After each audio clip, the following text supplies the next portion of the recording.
बीते गुरुवार की देर शाम विजयपुर की क्वारी नदी के पुल से नदी में गिरकर डूबने वाली महिला के शव का शुक्रवार को पुलिस ने पीएम करा दिया है। पुलिस को आरोपी के खिलाफ कोई पुख्ता साक्ष्य नहीं मिल पाए हैं। मृतका के ससुराली जनों ने भी आरोपी पिता पर लगे आरोपों को बेबुनियाद बताया है। इसके बाद पुलिस ने आरोपी को छोड़ दिया है। पुलिस ने मर्ग कायम कर लिया है।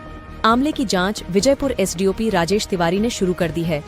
अब पोस्टमार्टम रिपोर्ट और एसडीओपी की जांच पूरी होने के बाद स्पष्ट हो सकेगा कि महिला की हत्या हुई है या उसने खुदकुशी की है।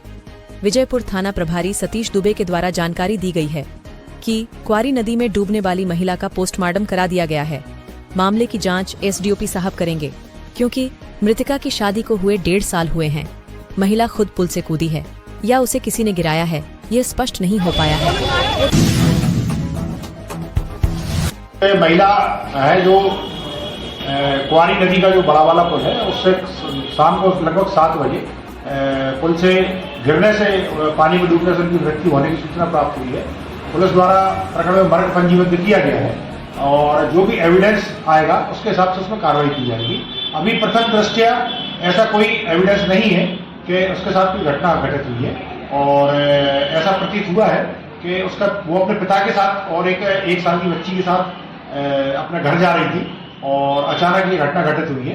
फिर भी सभी बिंदुओं पर पुलिस द्वारा बारीकी से जांच की जाए। परिजनों का आरोप है सर कि पिता ने उसको नदी में फेंका गया है। अभी ऐसा कोई हमारे पास एविडेंस नहीं है, कोई ऐसा सबूत नहीं है और सभी बिंदुओं पे हम जांच करेंगे। जो भी तथ्य आएगा तो उस पर